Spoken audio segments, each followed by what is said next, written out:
Lors d'un viol, d'une agression, nous sommes paralysés, sidérés, envahis par un stress extrême qui représente un risque vital.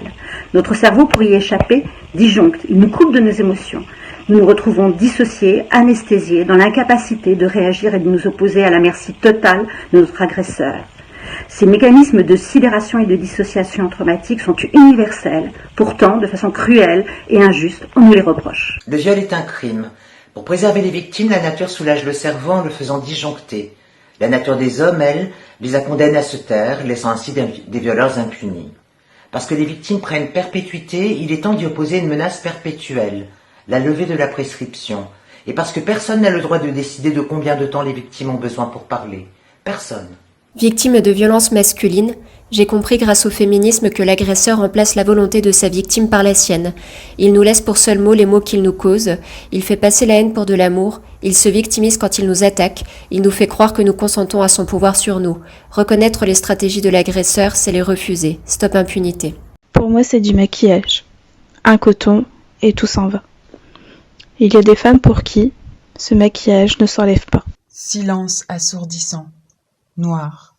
Mais si, tu veux, tout doucement, sous la contrainte. Je croyais qu'il croyait que je voulais.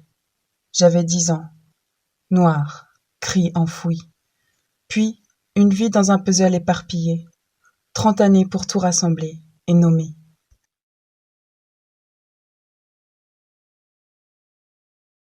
Nous menons un combat collectif pour l'introduction de l'amnésie traumatique dans la loi, pour la levée de prescription en cas de prédateurs pédocriminels en série et pour l'imprescriptibilité des crimes sexuels sur mineurs.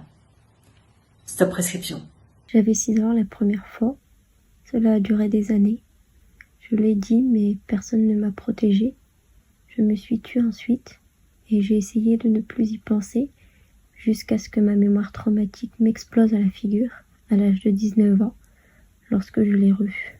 Dormir dans mon lit, je ne te toucherai pas, on est potes. C'est faux. Il insiste. Je me laisse faire. Position fétale. Me voici enceinte d'un viol. L'avortement est douloureux. Mais aujourd'hui, de la honte, je sors pour briser ce silence. Je rebondis, je crée. Ne plus savoir quel est son corps, ne plus savoir où le chercher, ne plus savoir où le trouver, être perdu au milieu d'un monde qui nous est étranger et inconnu, être empreinte d'un sentiment d'irréalité et d'étrangeté. 80% des femmes en situation de handicap sont victimes de violences en toute impunité. Toi, qui entends nos cris, agis. Ne rien faire, c'est permettre à l'agresseur de recommencer. Je me sens stressée à être regardée d'un autre œil. L'autre, quand il m'a violée, il m'a juste dit ta gueule. Je ne pouvais pas me débattre forcément, mes jambes elles ne marchent pas. Donc tu ne peux pas te barrer, et même tu peux rien faire de toute façon. Tu as surtout peur d'être tué. Tu as juste envie d'écourter l'histoire. J'avais moins de 10 ans. Aucun son n'est sorti de ma bouche lorsqu'il enfreint mon intimité. Je me suis tue pendant 10 ans. Par honte. Le silence m'a rongé de l'intérieur jusqu'à ce que la thérapie me sauve. Bambi, comme tu peux rien dire, je parle pour toi. Il m'a dit que c'était un secret. Il m'a dit que je pouvais en parler à personne. Comme tes mots sont bouleversants, je te protégerai. Je suis avec toi. Je t'aime. Oser dénoncer, c'est se retrouver accusé. Oser parler, c'est avoir peur tous les jours. Pour soi, pour ses enfants. Oser se battre, c'est se faire humilier, encore et encore. Ce n'est pas seulement contre son agresseur qu'on se bat, c'est contre le fonctionnement d'une société tout entière. Je m'appelle Sarah Abitbol, j'ai 45 ans. Je suis une ancienne patineuse de haut niveau. J'ai été violée à l'âge de 15 ans par mon entraîneur de patinage artistique. Ce qui m'est arrivé, j'avais 15 ans, c'était en 1990. Aujourd'hui, nous sommes en 2020. Et malheureusement, mon agresseur est toujours dehors, car il y a prescription. Vanessa F. Tchekaldi. J'ai subi des viols et des attouchements de l'âge de 6 ans à 11 ans par un grand cousin qui avait 10 ans de plus que moi. Lorsque le travail m'a permis d'avoir enfin la force de porter plainte, on m'a dit c'est trop tard.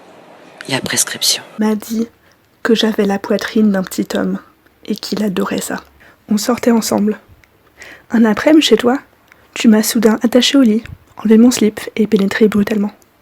Je me suis débattue. J'ai dit non, j'ai pleuré, tu n'écoutais rien. Ensuite, j'ai dû te réconforter pendant des heures. L'hypersexualisation, on l'a subie partout, même au cinéma. Les personnages féminins ne sont présents à l'écran que pour remplir des fonctions objets ou pour plaire à un ou plusieurs hommes. Sans oublier qu'on ne verra plus une actrice sur grand écran une fois la cinquantaine passée, contrairement à son alter ego masculin. La discrimination et le sexisme sont partout dans notre culture, même lorsqu'on cherche à s'évader du réel devant un film. Les souhaits et les croyances de l'enfance font partie des émotions les plus fortes que nous puissions ressentir. Je souhaitais et j'espérais que quelqu'un interviendrait, viendrait à mon aide. Je l'ignorais à l'époque, mais les autorités étaient au courant de ce que maman faisait. Et pourtant, elles ne tentèrent jamais rien pour l'arrêter.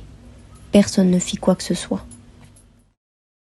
Il m'aimait tellement qu'il a voulu me le dire en me faisant l'amour. J'avais 8-9 ans et c'était mon frère. Cela s'appelle une tentative de viol incestueux. Dans Une chambre à soi, Virginia Woolf a une phrase géniale pour décrire les conséquences du patriarcat. Comme si un concombre géant avait envahi les œillets du jardin et les avait étouffés à mort. Pour dégager les œillets, il faut des sécateurs et il faut des jardinières.